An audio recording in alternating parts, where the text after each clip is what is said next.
Village food with Rupsana. আমি সেই রূপসানা আবারও চলে এলাম দারুণ স্বাদে পেঁপে আলুর রেসিপি নিয়ে।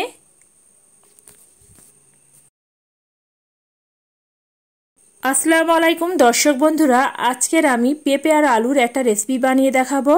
তার জন্য আমি এখানে নিয়েছি একটা 750 গ্রাম পেঁপে। পেঁপেকে সুন্দর করে কেটে নিয়েছি, কেটে ভালো করে ধুয়ে পরিষ্কার করে নিয়েছি।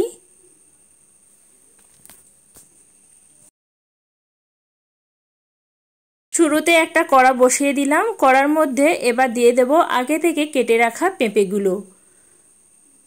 এবার আমি পেঁপের মধ্যে যোগ করে দেব বেশ কিছুটা পরিমাণে পানি। পানি অ্যাড করা হয়ে গেছে। এবার এর সঙ্গে যোগ করে দেব স্বাদ অনুযায়ী লবণ আর দিয়ে দেব অল্প একটু হলুদের গুঁড়ো। লবণ আর হলুদের গুঁড়োটা দিয়ে একটু পেঁপের সঙ্গে নেড়েচেড়ে নেব। নাড়াচাড়ার পরে এটা 10 থেকে 15 মিনিট ধরে কুক করতে দেব।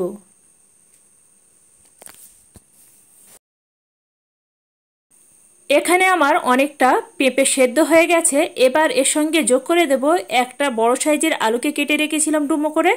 এবার আমি ডুমো করা আলুগুলো এই পেঁপের মধ্যে দিয়ে দেব। দিয়ে আলু আর পেঁপেটা আবারও সুন্দর করে সেদ্ধ করে নেব। আলু আর পেঁপেটা এখানে সুন্দরভাবে সেদ্ধ হয়ে গেছে। এবার আমি আলু আর পেঁপেটা নামিয়ে নেব। আবারও আমি এখানে একটা কড়া বসিয়ে দিয়েছি, কড়াতে অল্প একটু সরিষার তেল যোগ করে দিচ্ছি। তেল গরম হয়ে গেলে এবার আমি তেলের মধ্যে দিয়ে দেব একটা বড় সাইজকে পেঁয়াজকে সুন্দর করে কুটে রেখেছিলাম। পেঁয়াজ কুচিগুলো তেলের মধ্যে দিয়ে পেঁয়াজগুলো সুন্দর করে নেড়েচেড়ে একটু লালচে রং ধরিয়ে ভেজে নেব।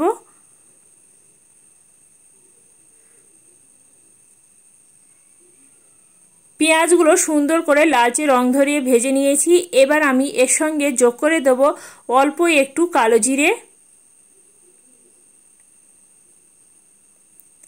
কালো জিরেটা দিয়ে সুন্দর করে আবারও নেড়েচেড়ে সুন্দর করে ভেজে নিতে হবে যতক্ষণ না কালো জিরেতে সুন্দর একটা সুঘ্রাণ বের হচ্ছে।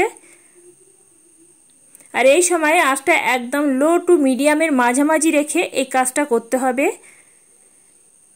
আর যোগ করে দিলাম এখানে দুটো কাঁচা লঙ্কা। আজকের আমি এই পেঁপে রেসিপিটা কাঁচা লঙ্কা দিয়ে বানাবো, তাই এখানে দুটো কাঁচা লঙ্কাকেও যোগ করে দিলাম।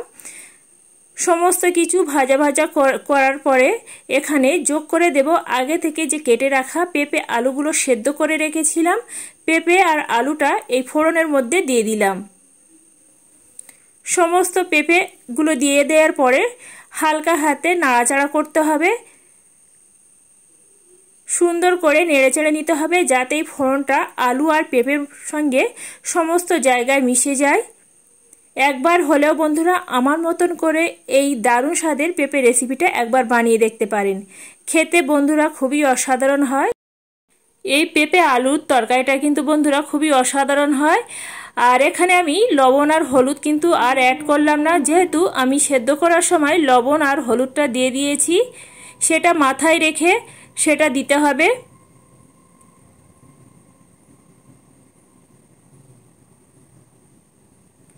এবার আমি এর সঙ্গে যোগ করে দিলাম হাফ চা চামচের মতন জিরা আর মরিচের গুঁড়ো। জিরা আর মরিচের গুঁড়োটা অবশ্যই করে দিতে হবে। জিরা আর মরিচের গুঁড়োটা দিয়ে আবারও হালকা হাতে এইভাবে নাড়তে চাড়তে হবে। সুন্দর করে নেড়েচেড়ে নিলাম জিরা আর মরিচের গুঁড়োটা দিয়ে। নাড়াচাড়ার পরে একটা ঢাকা নিয়ে এটা আবার 2 থেকে 3 মিনিটের মতন রেখে দেবো। 2 থেকে 3 মিনিট পরে আবারও ঢাকাটা তুলে নিলাম। আর দেখতে পাচ্ছেন বন্ধুরা দারুণ স্বাদের পেঁপে আলু রেসিপিটা একদম রেডি হয়ে গেছে। এবার আমি তুলে দেখাচ্ছি।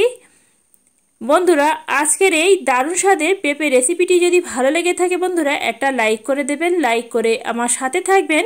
এইভাবে নিত্য নতুন আর সহজ সহজ রেসিপি পেতে হলে অবশ্যই করে আমার চ্যানেলটি কিন্তু সাবস্ক্রাইব করে রাখতে হবে।